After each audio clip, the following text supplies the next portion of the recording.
Tatlo ang sugatan matapos bumangga sa puno at mahulog sa gilid ng kalsada ang isang armored car sa Marcos Highway sa Marikina. Bigla raw nawala ng preno ang sasakyan. Narito ang unang ronda ni Mav Gonzalez.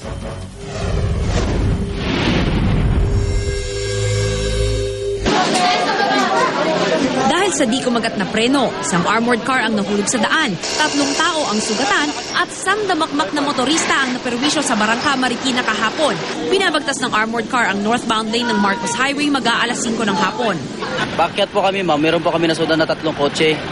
Magkasunod po silang 3 nung nagbubuntutan. Ngayon biglang namreno yung nasa unahan. Namreno ako, nag-loss yung preno ko. So no choice ako, kaysa mabunggo ko yung 3 kotse, binunggo ko na sa puno. Mabilis ba kayo? Mabagal po kami, ma'am. Gumulong pababa ang armored car, ngunit maswerteng nakaligtas ng halos isang dangka lang ang mga bahay. Bigla na lang na hagibis na bumagsak sila dyan, naipit nga kami sa loob ng pintuan. Kaya nung nangamoy yung gasolina, kala namin babagsak na, bigla kaming tumalon sa sasakyan na yan. O yun, kaya ito, maga.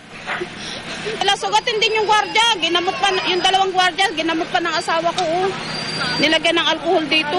Sugatan ng mga escort ng armored car na sina Erwin at Kim Aguirre na parehong sa ulo ang tama. Kwento ng dalawa, may lamang mga baril na isyu ng ahensya nila ang sasakyan dahil nag-load sila ng pera sa mga ATM machine sa Marikina at Antipolo. So wala kayong sakay? Wala na po, ma'am. Pauwi na kami, ma'am. Sabi parang meron daw nakita ng baril sa loob. Ma'am, mga service pa rin po namin, ma'am. Kasi ma-escort po kami, ma'am. Agad dinala ang dalawa sa ospital, pati ang isang taga roon na naipit ang kamay habang tumutulong sa mga aksidente. Nagtagal naman ang operasyon. Ingatan kasi ng mga rescuers na huwag matamaan ang mga katabing bahay paghila dito. Pinutol pa ang mga puno at sinira ang metal fence para mas madali itong mahatak ng 2 tow trucks. Isang lane lang ang pinadaanan sa mga motorista kaya ilang oras na merwisyo ang mabigat na daloy ng traffic.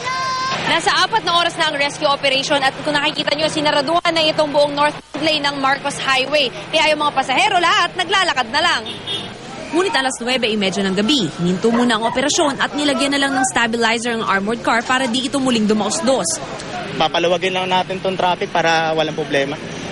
Kasi para nakakaawa naman sa mga ibang motorista na gusto na umuwi. Alas 7 ng umaga, babalikan ng armored car. Dadali ito sa Marikina Police Headquarters para ma-inspeksyon kung lisensyadong service firearms sa mga baril na sakay nito, lalo pat may umiiral na total gun ban ang COMELEC ngayon. Para sa unang balita, Mav Gonzalez reporting.